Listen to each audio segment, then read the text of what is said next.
Right, Lauren here from Manchester Rocks with Live from Exit State. How are you doing today? I'm very well, thank you, Lauren. Fabulous. First question, let's get it out of the way. Are you going to be wearing pants for tonight's set? I've decided to wear shorts, and much to a lot of people's disappointment, I won't be wearing pants around my ankles like I was in an infamous photograph on Facebook now. So, it was very hot.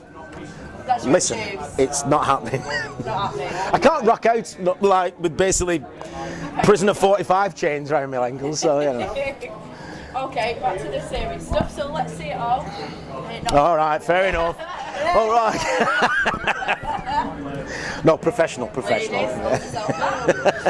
So not a lot have been released. How's it been going so far? Excellent. We're very, very proud of it. I think every review we've had has just stated that we've upped our game, songwriting, production, the whole spectrum really. Which a lot of the accolades got to go down to Matt Ellis at Axis Recording Studios in Doncaster, because the way that he drove us, the way that he worked us. We went in, we didn't use hardly any of our own equipment, well, mainly the guitars. He said, this is what I want you to sound like.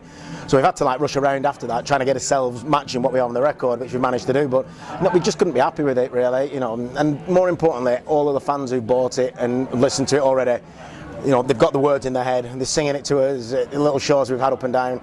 So I can't be any happier. Can you tell? Can you? I'm like a kid in a sweet shop, So it is a lot more polished than your previous offering. So obviously you've mentioned some of the team behind it.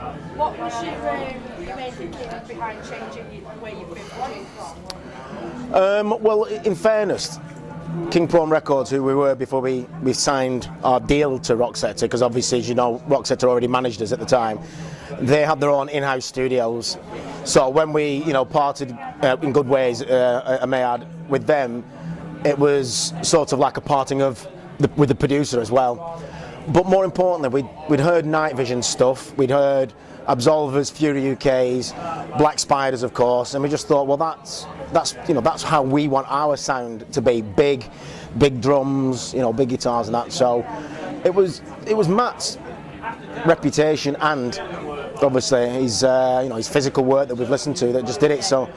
And we heard the horror stories about how difficult it is to work with. I thought, I've got to work with a guy like that, because if he cares that much to make sure a band sounds great, then you've got to work with him. Definitely. So you've obviously been in with the video side of things as well. You've seen the video for Golden Thread. Yeah. What's the idea behind the video? In honesty, for the first time, because we do tend to get very creatively involved with the videos, we've been enjoying this project being just happening, and everything happening right and everything happening on time, mainly just left down to the label and Mark, our manager. So we kind of just said to Video Inc., look, this is what the song's about, do a video. So that was it, and they just said, right, well, we think the concept should be this, and we were kind of like, yeah, okay, we just went along with it. So it's mainly about that. It's kind of like a Pandora's box thing, that the box, which makes a recurring theme throughout our artwork as well, it opens up and these sirens, if you will, come out and then eventually take us back into the box, and throughout the artwork it's got different meanings, things are coming out of the box, and we're open to maybe just use it as a bit of a feature through other videos where it appears and here and there, but we're probably going to run out of money anyway before then. Have you ever thought, speaking of money, have you ever thought about doing anything through Pledge Music? No, not really. I can see the validity of it all, with Pledge Music. It's the boss over there. But the boss doesn't like Pledge Music, so no, that's that. So no, we've just. I can see where my bands do it. I really can. But for us, the whole procedure of making a record starts the moment you finish your last date on tour. You get into the studio, you start writing, you go out, and all that touring you've done, you've built up your part, and obviously we get the support from the label as well. You go in, record it, play it, pay for it, come out, market it, recoup your costs, and that's just how we do things. And I don't think it's a case that we'd ever even thought about pledging. It's just how we do it, So, but like I say, I can see why bands do it. I think it's a great thing, and more important thing is when bands give the people who've pledged something a little bit more special. Yeah. I'm probably being a big hypocrite because I'm about to pledge to a game that's that's been made as well. So like, I want the top starship that comes out. So I sent it to Heather, and she sent me a message about saying, "What the fuck is this I'm watching?" That's mate's fear. So speaking of money, there's obviously been a lot of interest at the moment about Spotify and sort of ripping off the younger, more independent artists. What are your views on that? Are they? Apparently so. York's pulled all his music off in protest. Well, they're always whinging about something though, aren't they, at the end of the day? I mean, it is very important to be able to get out on the road and stuff like that and, you know, earn the crust, and a lot goes into it, but I don't know, is it not just as equally important to be heard? Oh, it's a debate. I don't want to get drawn into a debate. It's too warm. I like Spotify for the fact that people can get it, and it kind of validates your band at the level that they're at. Because it's, it did, I suppose, but I think it's probably just anyone can get on now. But I don't know. It's a tough one, that. It's, ask me again if we get to the next level, and I'm really bothered.